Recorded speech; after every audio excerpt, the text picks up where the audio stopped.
Hey everyone, thanks for joining me. My name is Lawrence, and over the next few minutes, I'm going to show you my 7 tips to make you more productive with OneDrive. I'm in the browser at the moment looking at my OneDrive account, and the first thing I want to show you is organizing your tiles. When you click on this waffle button at the top left-hand corner, you'll notice that mine look a little bit different. They're probably in a different order to yours, and we've got some different size tiles going on.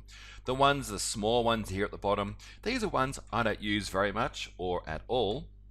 And of course, the larger ones at the top are the ones that I use all the time.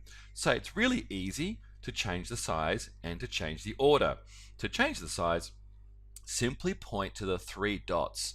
Those 3 dots is called an ellipsis, and they generally mean that there's more to come. So clicking on the ellipsis will give you the option to resize, and you can choose from 3 different sizes. You can see I've gone wide for Forms, OneDrive, Mail, and Calendar. So that's how you can change the size. The way that you can change the order and where they sit is simply by left clicking, holding a left mouse button down, and then moving the tile around. So you can see I can move my stream tile around really easily by doing that. And that way you can get the ones that you use the most frequently right up the top here. So that's tip number 1. Let's move on to tip number 2. I was talking to a teacher just last week before the school holidays, and she was telling me that she copies a whole bunch of web links that she wants to send to her students, and she puts them all into a Word document, and that's how she shares her web links. And I thought to myself, why not simply create a folder of links? So OneDrive is really good at this. It makes it really easy. So for example, you can see here that my 9 PDM links folder. This is my year 9 photography class. And what I did is I created a folder for them called Portrait. And inside that portrait folder, because portraiture is one of the things that we study in year 9 photography, I've got a bunch of web links. You can see the icon there is kind of a planet Earth icon. And it makes it really easy because I just share this folder with my current class. They get all of the links immediately. I can name them what I want, and I can organize them into folders just like I can in documents. So let me show you how to make a web link. Up the New button at the top of your OneDrive, when you click on New, you can choose Word, Excel, PowerPoint, and all those ones that you've seen before. And this link button is how you create a new web link. When you do that, it opens up this panel on the left-hand side and lets you paste in a web address. So for example, one of the things that we look at in portraiture is the concept of chiaroscuro. I can never pronounce it right, but it's the idea of light and dark used to create depth and volume in an image. So this is one of the articles that I want my students to read and look at to show them where this concept of chiaroscuro came from, who are some of the famous artists who have used it, and how it's been used in the past. And then we translate that into modern digital photography. So I just choose the web link. I now go Control C for copy. I go back to my OneDrive page where I started to create, and then I go Control V for paste, and it then immediately puts the link in there. It pre-fills out a file name for me, but I don't have to keep that file name if I don't want to. So I'm actually just going to copy the word chiaroscuro and go back and paste in the word chiaroscuro. Hit the create button, and now that web link is part of a collection of links I can really easily share. So I hope tip number 2 is useful for you. Let's look at tip number 3. This is about file versions. Have you ever been writing a document and you thought to yourself, oh, I really liked the version I had yesterday. I've gone the wrong direction. Well, file versioning in OneDrive lets OneDrive create lots of different versions. So for example, on my maintenance of proficient teacher report, which I submitted at the end of last year, if I click on, once I put the tick next to it, incidentally, you don't actually see the place of where you put the tick unless you point to it, which is a little bit irritating. But there it is. So if I tick that, I get the option I get an ellipsis up here. Once I click on that ellipsis, I can see version history. So I can access it that way.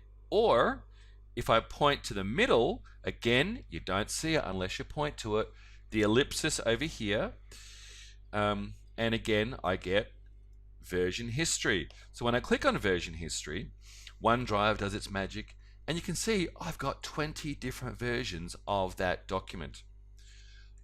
Just a few months ago, I had a student come to me absolutely devastated because the file she had in her OneDrive wasn't what she had been working on, and for the life of her, she couldn't find it.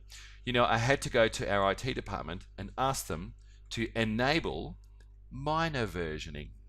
So if your versions aren't as detailed as this, then contact your IT department and ask them to turn on minor versioning. So you have all the different types of versions. Alrighty, and then you can roll your documents back. So that was tip number 3. I hope you liked having lots of access to the different versions. Tip number 4. This is a little used button called the information button. At the very top right of your screen is this little eye underneath where your name might be. Well, that little eye gives you information about the file you've selected. In this case, I've selected a folder called Abcraft Buffet Pics. There's a bunch of pictures in this from an online event that I did with some of my students. And I shared the content, I shared this folder with them so they could have a copy. So if I want to see who this is shared with, then the information button is going to help me here. So let's click on that and open up the panel. So once I open that up, it gives me information about who has access. You can see there are 13 other people. Now, I gave them access purely by giving them this link. So when you send a share link out, this information button tells you who is using that link, and it gives you the option to disable that link. So if you want to stop sharing something that you've sent out in the big wide world, you can hit that X to stop sharing it, or open it up to see who is sharing it. Of course, you can also click the Add People button and open up the sharing window to continue to manage all your sharing options, including whether or not they're required to sign in, whether or not you want to simply get the link, and whether you want to have people edit or view only. Let's move on to tip number 5. So we're still in this Abcraft Buffet Pictures folder on my account, and we're now going to, I'm just going to close that. All right, so up the top, when I close the information button, if I open up this folder, and I'm now looking inside the contents of this folder, I've got a whole bunch of names that don't make any sense because it's all dates. This is currently in ListView. All right, that's what I'm looking at. ListView gives me an advantage of sorting things by name. I can sort things of when they were modified. I can sort things of who they were modified by, the file size, and the sharing status. So for example, if I want to sort them according to the smallest to largest, I can click on the file size and sort them from small to much larger. You'll see as I scroll down, the largest file here happens to be 5 megabytes. So this is ListView. It gives me that information. But these are photographs. I want to see them. So this button up here lets me switch to TileView. So once I switch to TileView, what happens is now OneDrive shows me thumbnail previews of these particular images. It will also do this for PDF documents, for PowerPoints, for Word documents, so you can actually visually see the content of your OneDrive folders. But remember, you have to be inside a folder to see the ListView and the TileView to swap over from them. All right. So I hope that tip number 5 has been useful. Let's look on. Let's go to tip number 6. Managing your Outlook attachments. If you're using OneDrive on your laptop, like me, then you've only got limited storage. I've only got 256 megabytes on my laptop, so I don't want to fill it up with all these attachments. OneDrive will take the attachment for me. Notice the little arrow right next to the attachment. If I click on that, it gives me the option to save to OneDrive. So it will do that automatically for me. So I'll click on that, and what it's doing is saving it directly into a folder called Email Attachments. Let's go to OneDrive now and have a look at that folder. So if I scroll down a little bit, you'll see I've got this folder here, Email Attachment. It's created automatically for you to save space on your laptop and for you to organize all of your attachments. So you don't have to keep your emails anymore just because you want to keep the attachment. That's tip number 6. Let's look at the last tip. Tip number 7 is managing your sync client. That's the little blue cloud at the bottom here. This little blue cloud is responsible for keeping up-to-date copies of particular files on your hard drive. Files that you need, files that you're working on. It silently in the background synchronizes the copy that you're working on your laptop with the version that's backed up in the cloud. If it's not down there, then click on this little up arrow and you might find it in this little pop-up window. You can drag it down so that it's visible for you here. Also, when you click on it once, it gives you this update of which files have recently been copied onto your computer. You can see I use Office Lens quite a bit. It's a fantastic app. So how do you choose which folders are synchronized down onto your laptop or onto your computer?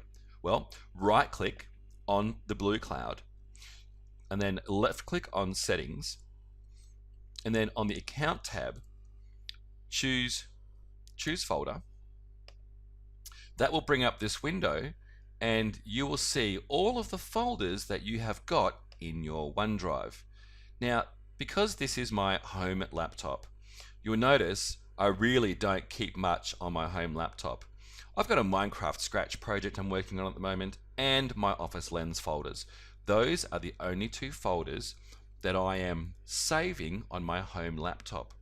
All of the other stuff is available in the cloud if I want to access it, but these ones here give me offline access. That means I don't need the internet to access those particular files. So hopefully that has been of interest and of value to you. If you have any more questions, please feel free to reach out to me on Twitter at ICTLawrence.